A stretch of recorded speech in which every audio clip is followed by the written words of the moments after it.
Welcome to Mayor Brown's Tech Talks podcast.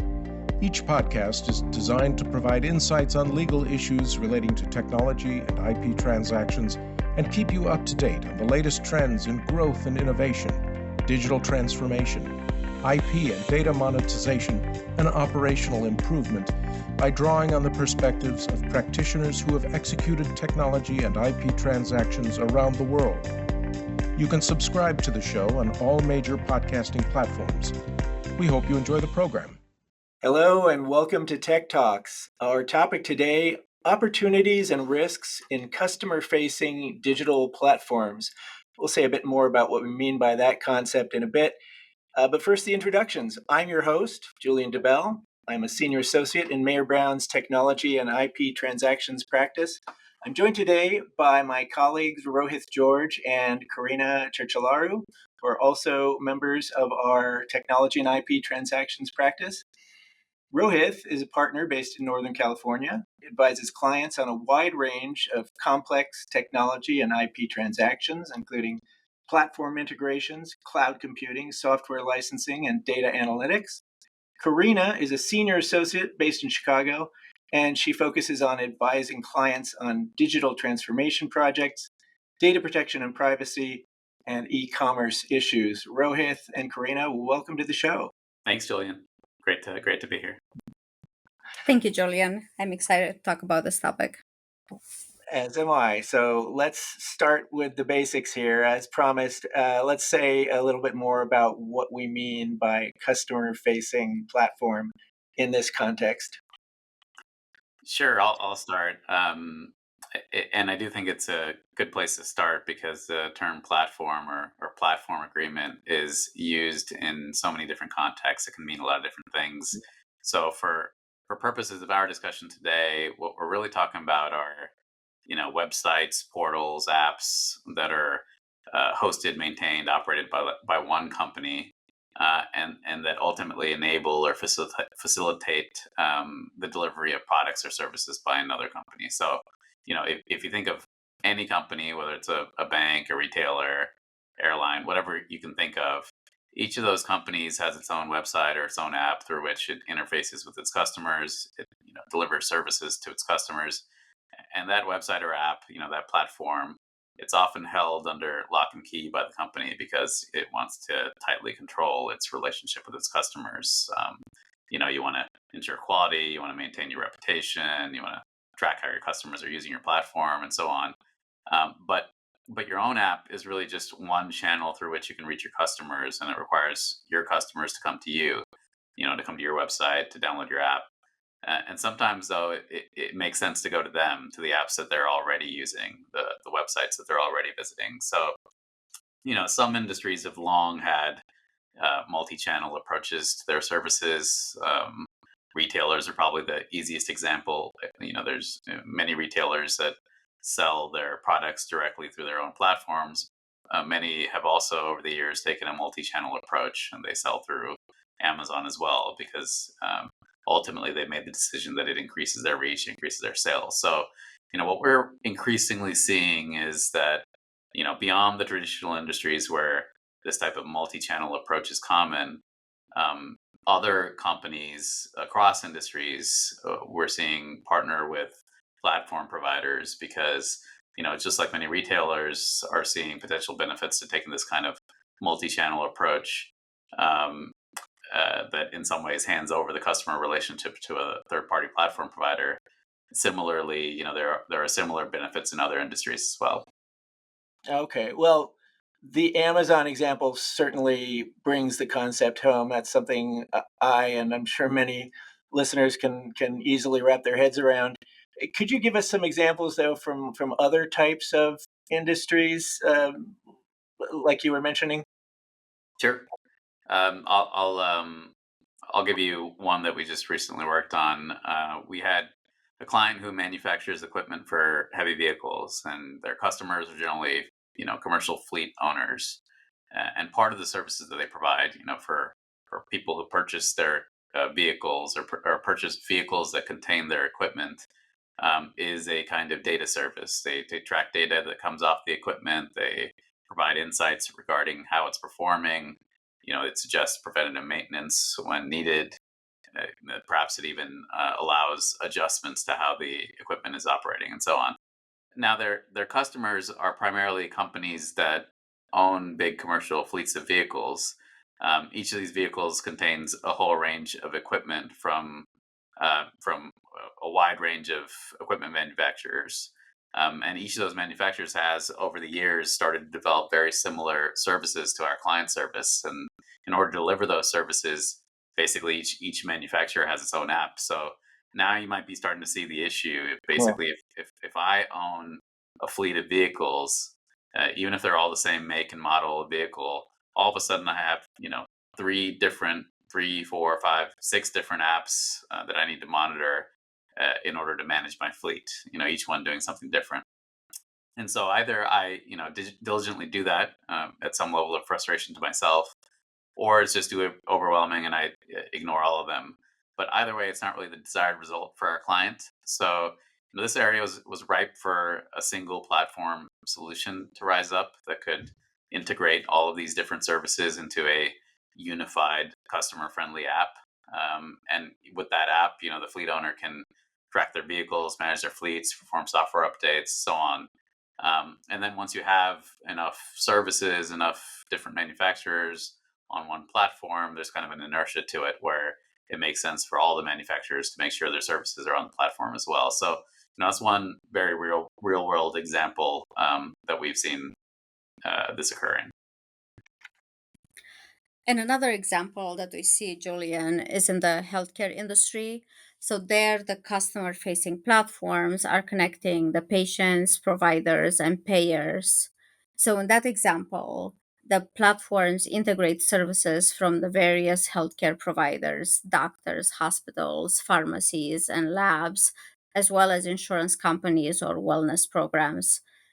Similar to Rohit's example, here the platform is a one stop shop for the patients, providers, and payers. So, from the patient's perspective, they can use the platform to access their medical records, book appointments, receive prescriptions, pay bills, and monitor their health. From the provider's perspective, they can use the platform to manage their practice, communicate with patients, access clinical data, and submit claims. And then the payers, they can use the platform to verify eligibility, process payments, and offer incentives. Okay. Well, so it sounds like, I mean, obviously these platforms are, convenient for the users, right? Because they aggregate um, various types of services that they might have to go out to various places to get. From the provider's perspective, what are the benefits of partnering with a platform provider? From the perspective of the business, I mean. Sure. Yeah, I'll start. I mean, I think one key benefit that I think I may have highlighted already is that these platforms can provide companies with increased market reach, increased visibility, because they often have an existing wide customer base. So when a company integrates its services into the platform, it can therefore tap into this established network. And sometimes it's about entering a new market for the business or the company. Sometimes reaching a new demographic, or it could be just about penetrating deeper into a particular market. Either way, the objective is that you access potential customers that you might not have otherwise reached through your traditional channels. Another benefit is the potential for data and data analytics. Platforms often gather vast amounts of user data, not just about how your customers use your services, but even broaden that, how they use other services, how they interact with the platform, potentially, generating valuable insights into customer behavior, customer preferences. It's possible to get access to this collective data, which we'll talk about later. And then you can utilize that data to further tailor your services, improve your engagement strategy, your customer engagement strategy, and so on. And of course, another benefit is that partnering with these platforms could help enhance your company's brand and reputation. By delivering services through a robust, user-friendly platform, you can kind of meet the end customer's expectations of a seamless online experience, improve customer satisfaction in the process. So all those are kind of benefits that factor into a decision to go into this kind of partnership. Yeah, no, and that all makes sense and sums up some pretty impressive examples of how customer-facing platforms can transform the way services are delivered and consumed to the benefit of everybody involved. On the other hand, though, I imagine that these platforms also present some unique challenges and considerations for businesses that want to um, partner with them. What are some of the key risks here that businesses should be aware of when they're engaging with customer-facing platform providers? That's a great question, Julian. Indeed, there are many issues that businesses should consider carefully before entering into this type of agreements. And I will touch briefly on some of these key issues. The first one is control over the platform. Companies typically have little control over the development and evolution of the platform, and that is because this is primarily in the hands of the provider. Similarly, related to the issue of control over the platform, companies may also lose direct control over the customer experience. And that, of course, could be problematic because it could affect the company's reputation and customer satisfaction. Another issue to consider is the competitive dynamics on the platform. So, companies may face competition from other businesses that either are offering similar or complementary services on the same platform. And of course, data usage is another critical issue. Companies will want to understand who can use the data that they provide to the platform or data that is generated through the platform, and what are the rights, responsibilities, and restrictions that apply to that data.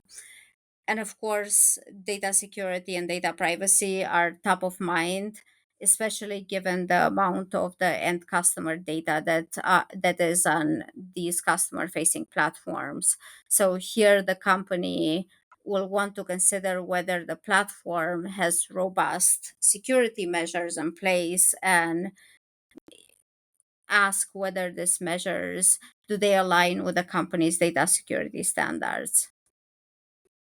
Yeah, and I'll just add a few more to Karina's list, which I thought were all good. So one is around platform lock-in. So your hope going in is that this is a hugely successful endeavor, that you reach new customers, that, that they love using the platform. It's great for your brand, your reputation. But if all that turns out to be true, there's a risk that there's really no easy way to close this new customer-facing channel without causing massive disruption to your business or to your customers. And then when you're trying to close it for whatever reason, you're not fully in control. You're reliant on the platform provider to make sure it's as seamless as possible for your customers. And notably at a time at the end of the relationship where they may possibly not be all that inclined to be helpful. So that's one issue. Another one is around regulatory compliance, and this is tied to the issue that Karina mentioned around control. Once your own platform, you control all aspects of it. If there's a new law, or your regulator is providing additional guidance that requires you to make a change to the platform, or that you think requires you to make a change to the platform, when it's your own platform, you decide when and how to make that change. When it's the provider's platform, this becomes a negotiation. Do they agree that there's a change needed on their end? Is there a cost associated with making that change? Will they prioritize it the same way you will? All these are issues that can come up over the life of a deal. And then a third issue is around service quality. So companies are often are used to controlling the quality of the services they deliver. Here, you're handing over and handing off a key customer facing aspect of this to the platform provider. And while they have an independent interest in making sure they do a good job, ultimately your brand and reputation are on the line in connection with your particular product. So how do you get comfortable that the platform will deliver the services at the desired level of performance and can scale up as the business expands, etc. And finally, an issue that pops up because these platform providers or technology companies, and in some cases, small technology companies, although not always the case, but in that case, an issue that pops up is around disruption to the platform, whether it's through bankruptcy or insolvency. How do you account for and address that particular risk, and how do you ensure business continuity and transition in that scenario? So I think those are a few additional ones I want to throw in there. Yeah, just a few. No, that's really quite a lot of issues, and the companies are going to have to think through all of those as they engage with the provider. How do you see them then addressing those risks through the contract? In any case, are they able to do that? Yeah, we think that many of the risks that we mentioned earlier can ultimately be mitigated through carefully crafted contract provisions. So, for example, earlier I mentioned the issue of control over the platform. Here, the platform provider has an independent interest in ensuring that the platform remains technologically relevant. As Rohit mentioned earlier, for example, it may provide regular updates and enhancements. But even so, companies may still want to consider having provisions in the contract that at least gives them visibility into what are the upcoming changes, especially if those changes are with respect to disruption between the integration with the platform. In some cases, the company may also want to consider including the right for the business, for the company to request or even direct and certain business critical changes to the platform. The other issue that I mentioned earlier is the extent to which the business has the ability to control the customer experience.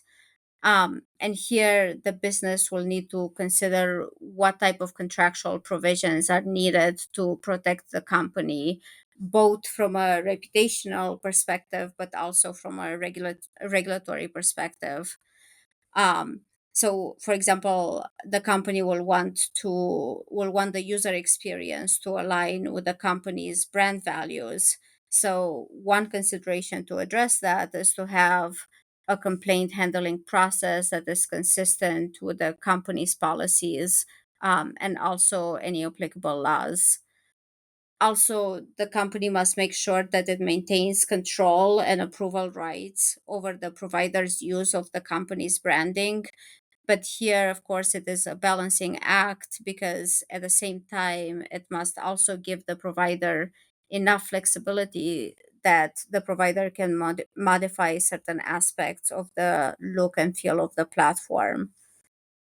And finally, the issue of data usage that I mentioned, not surprisingly, here for some companies, data use rights can be a deal breaker.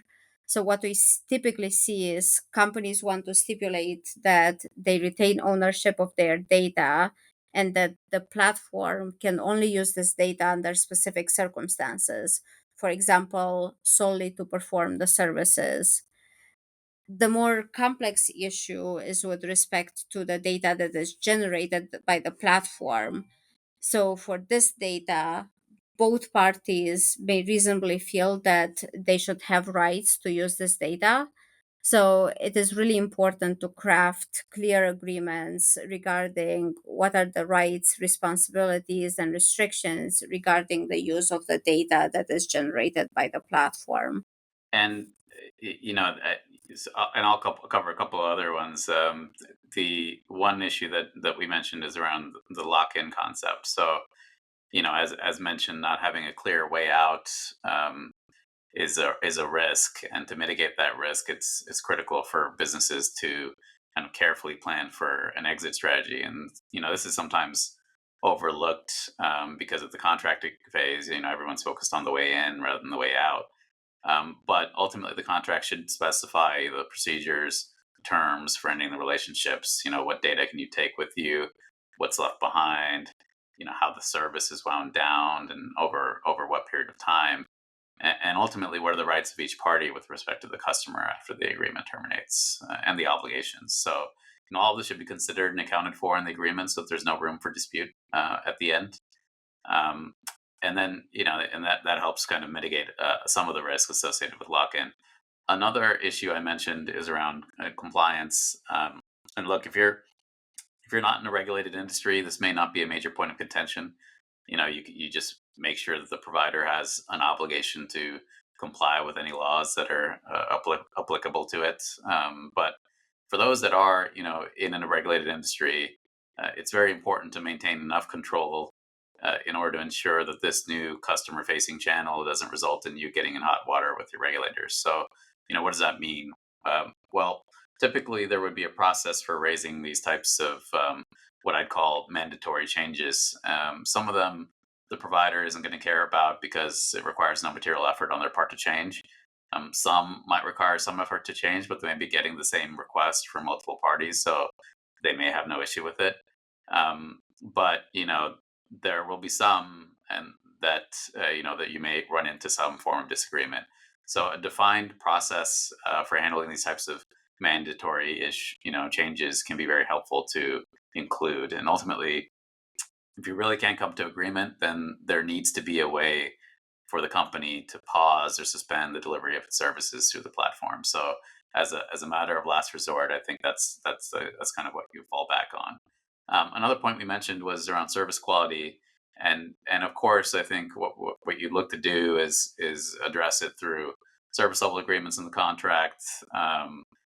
Detailed performance metrics. You may have financial credits associated with against fees, if there are fees. Sometimes there aren't fees.